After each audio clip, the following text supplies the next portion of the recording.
नमस्कार किसान भाइयों, कैसे हैं आप सभी? किसान भाइयों, आज मैं आपके लिए लेकर आया हूँ एक बेहद ही महत्वपूर्ण जानकारी। किसान भाइयों, आज हम बात करने वाले हैं स्ट्रेप्टोसाइक्लिन के बारे में। किसान भाइयों, ये एक एंटीबायोटिक होता है जिसको बैक्टीरियासाइड भी हम बोलते हैं, जैसे कि दूसरे जो फंगीसाइड जो होते हैं, ये उसी तरीके से ये काम करता है। जो हमारी फसलों में बैक्टीरिया जनित जो कीटाणु होते हैं, उनको ये नष्ट करने में ये काम में आता है। तो किसान भाइयों, आज हम बात करने जा रहे हैं कि ये किस तरीके से काम करता है और हमें ये किन किन फसलों में इस्तेमाल करना चाहिए, कितनी मात्रा में इस्तेमाल करना चाहिए और सबसे बड़ी चीज़ किसान भाइयों, इसका डोज हमें कितना देना है। अगर डोज की मात्रा गलत हो जाती है किसान भाइयों, तो उसका उल्टा प्रभाव भी पड़ सकता है।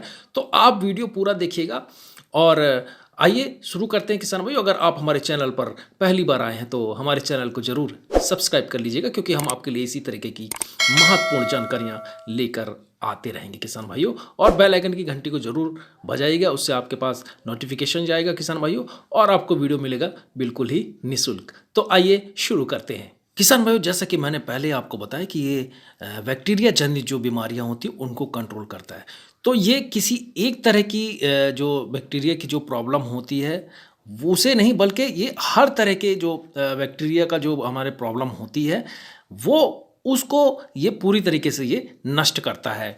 किसान भाइयों, अगर स्ट्रेप्टोमाइसिन की बात करें तो इसमें सल्फेट आईपी 90% और टेट्रासाइक्लिन हाइड्रोक्लोराइड आईपी 10% की मात्रा इसमें होती है। किसान भाइयों, डोज की बात करें तो जो भी एंटीबायोटिक होती है, जो जैसे कि अगर किसी इंसान को भी हम एंटीबायोटिक देते हैं तो एक उसका एक डोज होती है। अगर डोज से ज़्यादा अगर हम देंगे तो हमें उसका जो है नुकसान उठाना पड़ सकता है।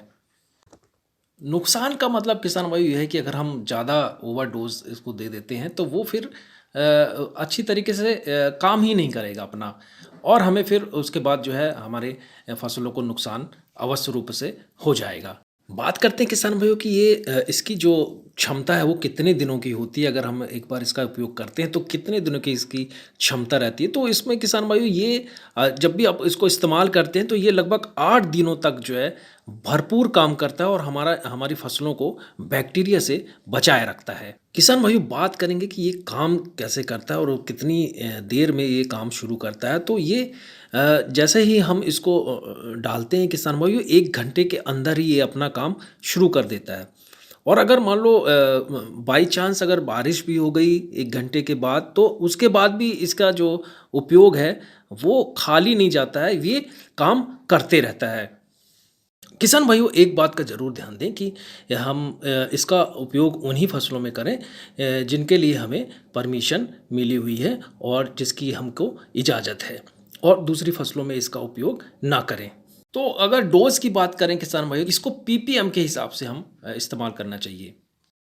तो इसको हमको किसान भाइयों पीपीएम के हिसाब से हम देते हैं। तो जैसे फसलें तो अलग अलग होती हैं, तो उसमें अलग अलग तरीके से हम फसलों पर डिपेंड होता है कि कितना पीपीएम करें। तो लेकिन जो एक एवरेज मैं आपको किसान भाइयों बता रहा हूँ कि हमारी जो सब्जी वर्गीय जो होते हैं उसमें आप लगभग 100 पीपीएम तक आप दे सकते हैं, और धान में इसको लगभग 150 पीपीएम आप उसका इस्तेमाल कर सकते हैं। अब किसान भाई बात करते हैं कि पीपीएम अपन नापते कैसे हैं, तो वो मैं आपको बता देता हूँ। उसके लिए आप किसान भाइयों ऐसा करें कि हमको क्या करना है कि अगर 10 पीपीएम हमको बनाना है तो उसके लिए हम लेंगे 10 लीटर पानी और उसमें 1 ग्राम हमको मिलाना है, और इस तरीके से हमारा जो है 10 पीपीएम बन गया। उसी तरीके से अगर हमको 20 पीपीएम लेना है तो 10 लीटर पानी में हम 2 ग्राम, और अगर हमको 30 पीपीएम लेना है तो 10 लीटर पानी में हम 3 ग्राम लेंगे। तो इसी तरीके से तादाद किसान भाइयों बढ़ते जाएगी। तो जैसे कि किसान भाइयों एक एवरेज अगर हम निकालें कि जो हमारी जो धान के अलावा अगर बाकी जो हमारी जो फसलें हैं, जो सब्जी वाली जो फसलें हैं, उसमें लगभग आप जो है 40 से 100 के बीच में जो पीपीएम है वो एकदम सही रहता है। तो आप उसके लिए आप 5 से 10 ग्राम जो है 10 लीटर पानी में आप ले सकते हैं। ये एक मात्रा जो है मेरे ख्याल से बिल्कुल सही रहेगी। अब किसान भाइयों बात करेंगे कि ये किन किन रोगों में ये काम में आता है।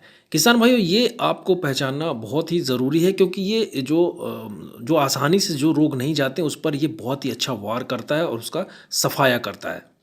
इसकी कीमत की बात करें किसान भाइयों, तो ये 6 ग्राम के पैकेट में आता है और इसकी कीमत मात्र 40 रुपये होती है। किसान भाइयों, ये वीडियो कैसा लगा हमें ज़रूर बताइएगा, और सभी को शेयर भी करिए, लाइक भी करिए, और हमारे जो चैनल है किसान भाई उसे जो है आप सब्सक्राइब भी ज़रूर कर लीजिए। इससे क्या होगा, आपको हमारे वीडियो मिलते रहेंगे, वो भी बिल्कुल निःशुल्क। धन्यवाद।